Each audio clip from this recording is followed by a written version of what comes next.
The auto selection feature is one of the more mysterious elements of Final Cut Pro. Even experienced editors are not quite sure how it works. Well, it's useful when copying and pasting and also when deleting clips from your timeline. Let's take a look at how it works. If I wanted to copy a clip in my timeline, I would simply click on it to select it, go Command-C to copy, move my playhead further down the timeline, and hit Command-V to paste.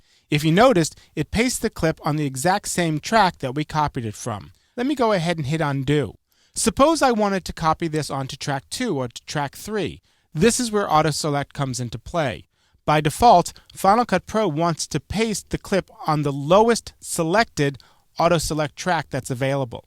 In this case, 1 is activated, so it wants to paste it on 1. If I click on the Auto Select button of track 1 and deactivate it, now when I hit Paste, Command-V, it pastes the video clip onto track 2.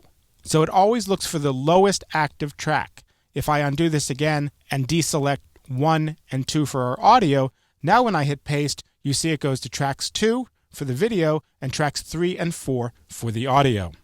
Auto Select is also very useful if you want to delete some tracks from your timeline and leave others intact. First of all, let's deselect the clip in our timeline that we just pasted. I'm going to go over to my timeline and simply mark an in point, and notice how I have a highlight to the right of that in point, and now I'm going to mark an out point. And as soon as I mark that out point, that highlight is restricted just between the in and the out.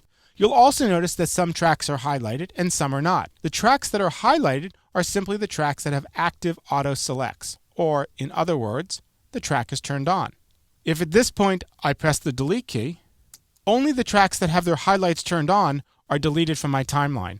Let me undo that, turn on some different tracks, and you'll see how it works just a tad differently. Now I hit the delete key, and it only removes those tracks. So there you go. Auto Select in Final Cut Pro. Mystery solved.